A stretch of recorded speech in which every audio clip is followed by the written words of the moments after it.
Assalamualaikum warahmatullahi wabarakatuh. Saya Sinta Nur Fuadah, NIM 12020219120014. Di sini saya akan menjelaskan materi sistem ekonomi dan fiskal pada masa pemerintahan Khulafaur Rasyidin. Pertama ada sejarah pemikiran ekonomi Islam.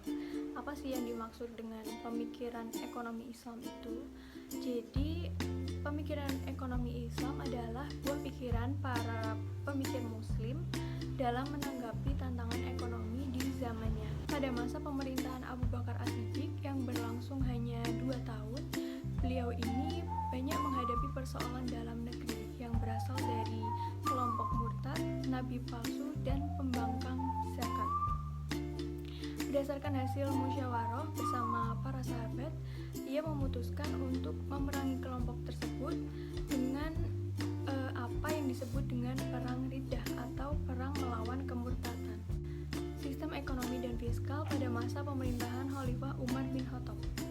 Pada masa pemerintahan Khalifah Umar bin Khattab yang berlangsung selama 10 tahun, beliau ini banyak melakukan ekspansi hingga wilayah Islam meliputi Jazirah Arab, sebagian wilayah kekuasaan Romawi seperti Syria, Palestina, dan Mesir, serta seluruh wilayah kerajaan Persia termasuk Irak. Atas keberhasilannya tersebut, orang-orang Barat menjuluki Umar sebagai the science power of Islam.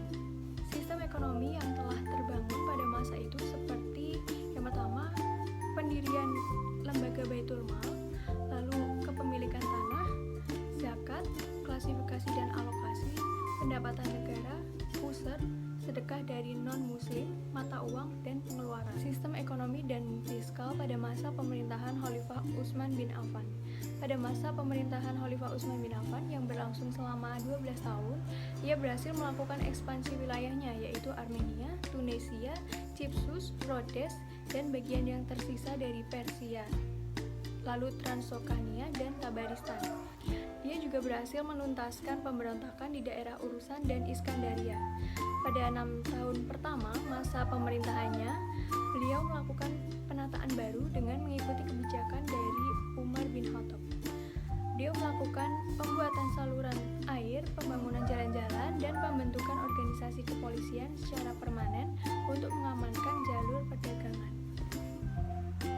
Sistem ekonomi dan fiskal pada masa pemerintahan Khalifah Ali bin Abi Thalib. Pada masa pemerintahan Ali bin Abi Thalib yang berlangsung selama 5 tahun, yaitu pada tahun 651 sampai 661 Hijriah, prinsip utama dari pemerataan distribusi uang rakyat itu telah diperkenalkan. Nah, mungkin itu saja penjelasan dari saya, kurang lebihnya mohon maaf. Terima kasih. Wassalamualaikum warahmatullahi wabarakatuh.